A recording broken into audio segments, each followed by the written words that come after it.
Welcome back to the Garden Hutch. Today we're going to discuss our top 5 tips for getting your garden through this brutal summer heat. Let's get going.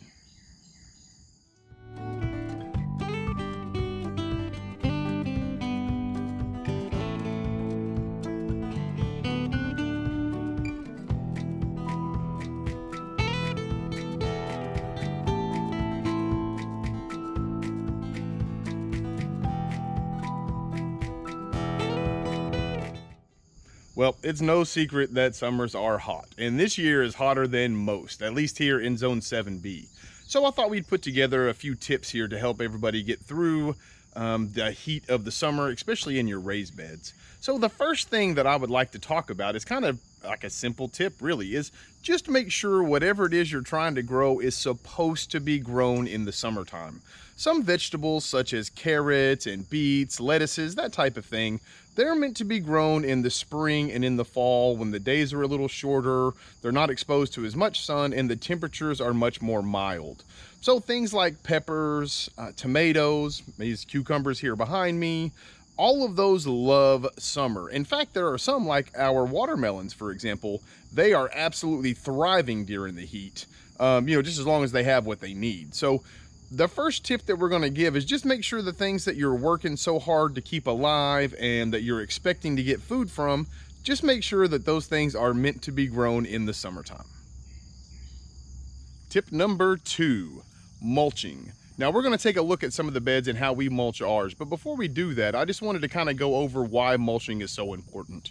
The number one resource in your garden is water. The number one enemy of the water is the sun, right? Because it evaporates, that sort of stuff. That's what makes water such a weird resource, right? Is, the sun that you need for your plants can also remove the most valuable resource. Anyway, so when you mulch, what ends up happening is you're creating insulation between the outside air and the sun and the soil that is holding the actual water itself. Another advantage is when you're watering into the mulch, it seeps into, so as opposed to running through and perhaps washing off a bunch of the nutrients and that sort of thing, and even worse would be running through the bed to where your plant never has access to it. Whenever you mulch, it kind of drips in, which gives the organic matter underneath of it a chance to absorb the water. Not only that, but it also, when you mulch, it can also prevent certain types of pests and diseases and that sort of thing. And again, it just keeps the sun off the soil and keeps the water in. So let's take a look at how we do our beds. So this bed we just recently redid, and we put in our bush green beans. Now, this bed is not going to permanently be green beans. In the fall of this year, we're probably going to end up putting carrots in this one. We haven't quite decided, but the idea is we just put down just a bit of straw. You can still see some of the exposed soil. Once the beans come up, high enough to where we don't have to worry about blocking the sun, we'll put it in just a little bit more dense. But in something like this, whenever the seeds are small and you just put your seeds in, we do it really loosely so that the seeds can break through, and then we'll go back through and fill it up a little higher. We'll probably end up with an inch and a half by the time these guys get, a full 12 inches, 18 inches tall or whatever. So, and you can see over here in the bottom of these ground cherries, that's what it looks like afterwards. You can see how it's kind of, I don't know if you can get in there, but it's thick. This is settled over the course of the year, of course, but these beds hold water a lot more than beds that aren't covered. Our Roma tomato beds over here, you can see the same. So mulching is the number 2 tip, and it really, really helps your plants out here in the summer. The number 3 tip I have for you today is to plant your crops densely. What I mean by that is you want your crops to be grown close enough together to where they can block the sun out, but far enough apart to where they can put off the fruit and they have the nutrients and the sun and such that needs. The idea is that you want to, again, much like the mulch, you want to block the sun from your soil. And I'll cover it here because I didn't just a minute ago, but the sun also can kill a lot of the life in your soil. So when as much of that sun as you can block, the more microbes you're going to have in your soil to break down your organic matter, so that your plants can use them, that sort of thing. So we'll take a look at these cherry tomatoes, and I'll give you an idea of what I mean by planting densely.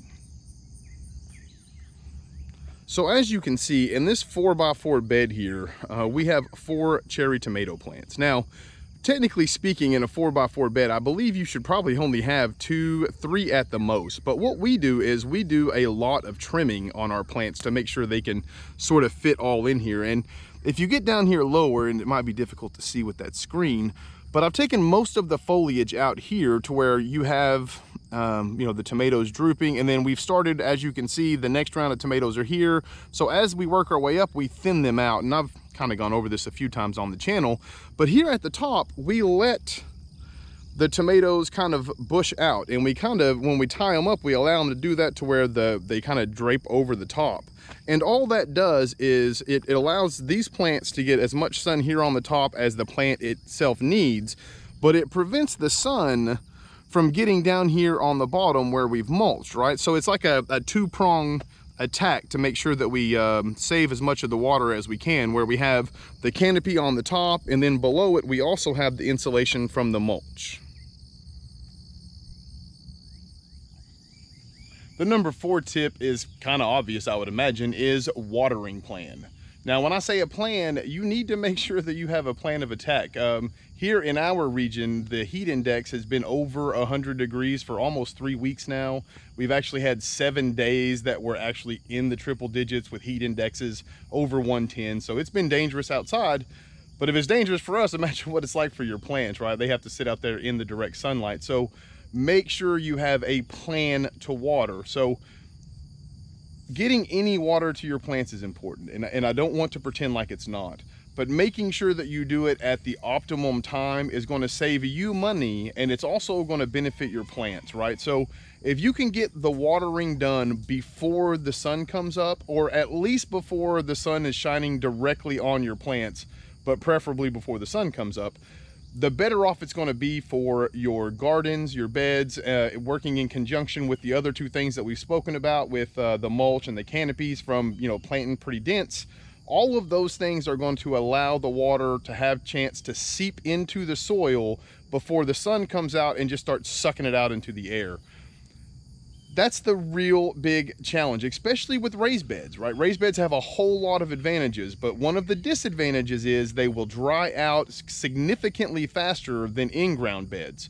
So again, it comes down to a plan. They do need water, and I'm not trying to discount that, but having a plan to make sure your garden gets watered is the most important. Sometimes you can set a timer. If you're not around and you're not diligent about the timer, however, if you do get rain, sometimes that can lead to overwatering and its own set of problems. But at this time of year, I would think it's probably better to have a plan where you might get too much water than not enough water. So, but making sure that we have that plan, we've talked about it over and over on the channel, that we want to make sure all of our hoses, they don't leak, that they're working properly, that all of our, if you do use a sprinkler system, that all of the heads and things are working properly, because this time of year, not only is it important to water your stuff, but we want to be courteous and kind to those around us, and we want to conserve as much water as possible. So just being wasteful with water, that's not considerate to your neighbors, especially like us in our area. We're in a drought at this point, and they're encouraging us to conserve water. So we don't want to overwater, and we don't want to be wasteful, you know, and having water go, you know, through leaks in the hoses or connections and that sort of thing. So again, number 4, make sure that you have a watering plan. The 5th and final tip that we'll discuss today is going to be to prune and fertilize regularly. Now, obviously the last 2 tips that we gave, right? We made sure that we plant densely and we water. That's going to make our plants grow, and they're going to grow densely. That's good and bad, right? So it's good during the summertime because it's going to make your plants, they're going to give you more vegetables because of the protection, their ability to hold on to water.